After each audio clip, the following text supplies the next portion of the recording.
হরিলুট করে মাত্র ৫ বছরের মধ্যেই ডুবানো হয়েছিল শতভাগ রাষ্ট্রীয় মালিকানাধীন বেসিক ব্যাংক লিমিটেডকে। তবে যাদের কারণে জনগণের অর্থের বেহাত হয়েছে, ধরাছোঁয়ার বাইরেই রয়ে গেছেন তারা। বরং একীভূতকরণের নামে ব্যাংকটির নাম মুছে দেওয়ার মাধ্যমে আগের পরিস্থিতি ভুলিয়ে দেওয়ার চেষ্টা হচ্ছে বলে মন্তব্য অর্থনীতিবিদদের। মাসুম মিয়া এই বিষয়ে একটি প্রতিবেদন করেছেন, আর ক্যামেরাতে ছিলেন মিনহাজ হোসাইন। ১, ২, ৩ ঢাকায় জমি জিতে নিন ১০০% ক্যাশব্যাক সহ ২০ কোটি টাকার পুরস্কার। এক যুগ আগেও সবল ব্যাংক হিসেবে শিল্প খাতে অবদান রেখে আসছিল শতভাগ রাষ্ট্রীয় মালিকানাধীন বেসিক ব্যাংক। আব্দুল হাই বাচ্চুর পর্ষদের দায়িত্ব নেওয়ার পর ২০০৯ থেকে ১৪ সাল পর্যন্ত ঋণের ব্যাপক অনিয়ম, জালিয়াতি ও নিয়োগ বাণিজ্যে তলানিতে ঠেকে ব্যাংকটি।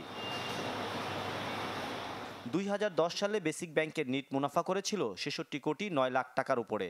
খেলাপি ঋণ ছিল মাত্র ২২৪ কোটি টাকা, যা বিতরণ করা ঋণের ৫%-এরও নিচে। আর বর্তমানে ব্যাংকটির মূলধন ঘাটতির পাশাপাশি সবশেষ হিসেবে নিট লোকসান ঠেকেছে ১৩০ কোটি টাকা। খেলাপি ঋণের পরিমাণ ৮,০০০ কোটি টাকা, যা বিতরণ করা ঋণের ৬৪%-এর উপরে। এছাড়া ২০০৯ থেকে ২০১৪ সালের এই ৫ বছরে অবৈধভাবে নিয়োগ দিয়েছে অন্তত ৭১৩ জন। যাদের জন্য এই বেসিক ব্যাংকটা খারাপ হলো, তাদের কোনো বিচারের ব্যবস্থা না করে, তাদেরকে কোনো দায়বদ্ধতার মানে ফ্রেমওয়ার্কের মধ্যে না এনে, বরঞ্চ এটাকে আপনি মার্জারে ঠেলে দিয়ে বরঞ্চ তাদেরকে দায়হীন করে দিচ্ছেন। গ্রাহকদের আমানতের অর্থ সুরক্ষায় ব্যাংকটিকে বেসরকারি সিটি ব্যাংকের সাথে একীভূতর উদ্যোগ নিয়েছে বাংলাদেশ ব্যাংক। তবে যারা ব্যাংকটির অর্থ লুট করেছে বা অনিয়মের সহায়তা করেছে, আইনের আওতায় আসেনি কেউই।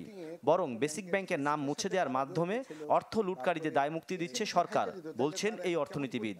হয়তো আপনি নাম পরিবর্তন করতে পারেন মানে কিছুদিনের জন্য, কিন্তু ডেফিনেটলি এগুলোর জন্য যারা দায়ী তাদের কথাবার্তা ভোলা একটু মুশকিল হবে, এবং ভুলে গেলে বলে কি আপনার তার কোনো অ্যাডমিনিস্ট্রেটিভ কোনো অ্যাকাউন্টেবিলিটি থাকবে না।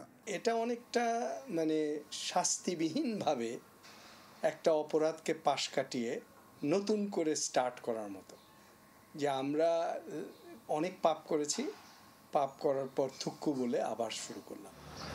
একই চিত্র রাষ্ট্রায়ত্ত বিডিবিএল ও রাজশাহী কৃষি উন্নয়ন ব্যাংকেরও। আর অনিয়মে ডুবতে থাকা ন্যাশনাল ব্যাংক ও ফার্মার্স ব্যাংকের ক্ষেত্রেও ঘটেছে একই ঘটনা।